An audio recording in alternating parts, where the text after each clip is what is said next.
Pulling into this church's main drive, you see the signs quickly. Something's different here. Okay, cool. So we'll just walk this way a little bit and you just tell me, like, basically, obviously we're staying back.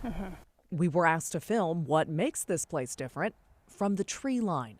We recognize now more than we did when this began that these are folks who really aren't afforded any privacy in their lives.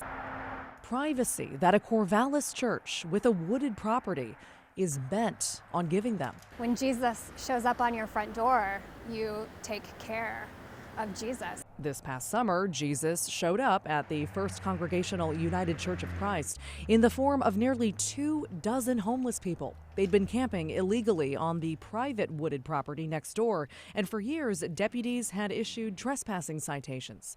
Suddenly, that routine hit close to home. One Sunday morning, we were getting ready for worship, and a gentleman walked into the church and asked if I knew that someone had been arrested for trespassing on our front porch the night before.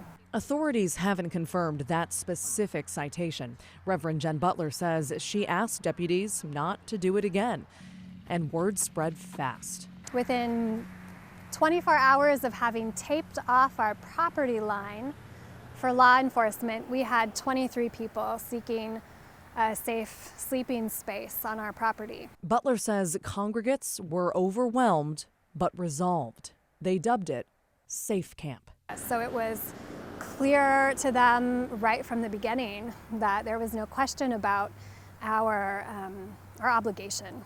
But there were questions from others. First, with the legality of the camp. It's kind of complicated. And here's why. The church's property, at just over an acre, sits on both city and county land. The building is in the city of Corvallis, the woods and camp in Benton County.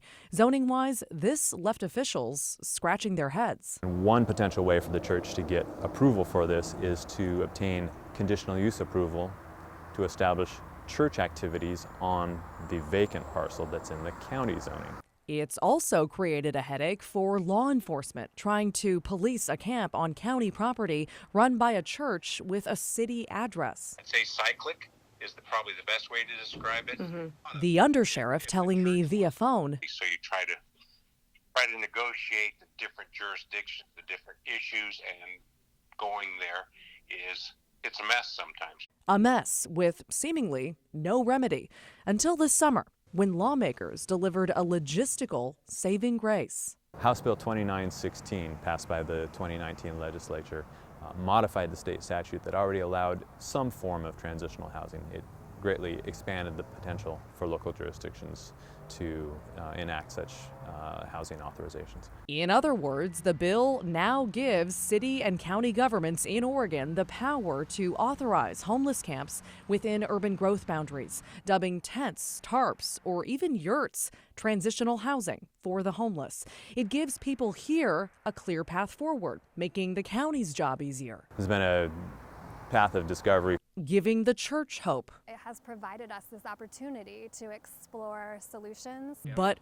really ticking off this guy. They have turned an absolute deaf ear to the neighborhood. Dan Armstrong is a lawyer who lives about a block from Safe Camp. He says he and his neighbors feel steamrolled by a bunch of churchgoers who are all in favor of putting the thing across the street from me in my front yard and then telling me that I shouldn't complain about it. What's more, he says the whole reason the undersheriff is calling this It's a mess sometimes. is because the camp was chaotic from the start. Well, all of a sudden, there was the tents and the tarps and the porta potty and the dumpster and yelling and the fires and the smoke and the you name it. Undersheriff Greg Ridley estimated deputies responded to the camp 10 times last month, adding it's quieted down recently and the church has always been communicative.